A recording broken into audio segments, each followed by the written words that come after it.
আসসালামু আলাইকুম এভরিওয়ান, কেমন আছেন? আমরা বাংলাদেশ থেকে ইন্ডিয়া চলে আসলাম। তো পিয়ুষের হচ্ছে বোর্ড এক্সাম, তো আমাকে কিছুদিন ইন্ডিয়া থাকতে হবে। তো আমি প্রায় 2 মাসের মতো ইন্ডিয়া থেকে আবার চলে গিয়েছিলাম বাংলাদেশে। এখন আবার ছুটি কাটিয়ে চলে আসলাম। কিছু কমফোর্টার কিনলাম দুই মা ছেলের জন্য, ওগুলো শপিং টপিং করে আমরা এখন আমাদের সেই ছোট্ট বাসাটায় চলে যাচ্ছি। এটা অ্যাকচুয়ালি ইন্ডিয়ার শিলিগুড়িতে, বাংলাদেশের খুব কাছাকাছি, এটা খুব বেশি দূরে না। তো এই হচ্ছে আমাদের সেই ছোট্ট বাসা যেখানে আমি আর পিয়ুষ থাকি। তো আমি আছি ওর বোর্ড এক্সাম পর্যন্ত, এরপরে আবার ও 11-এ উঠে গেলে আমি আবার বাংলাদেশে চলে যাব। তো ওই ছোট একটা স্কুলের পাশেই আমাদের জন্য ব্যবস্থা করা হয়েছে। এটা পিয়ুষের বেড, এটা আমার বেড।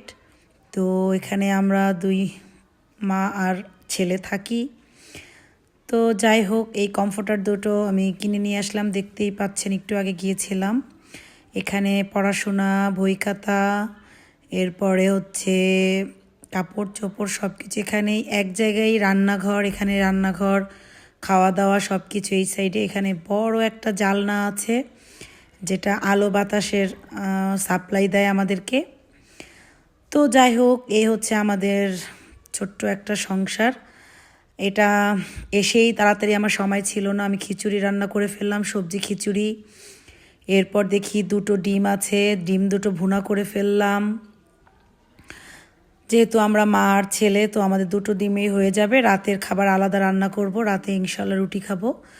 আর এ হচ্ছে সালাদের ব্যবস্থা।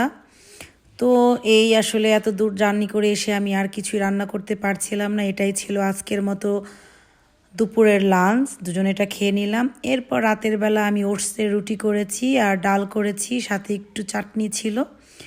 তো এটাই ছিল আজকের খাবার। সবাই ভালো থাকবেন, দোয়া করবেন আমাদের জন্য, আমার ছেলেটার জন্য দোয়া করবেন, ওর এক্সাম সামনে। সবাই ভালো থাকবেন, আল্লাহ হাফেজ।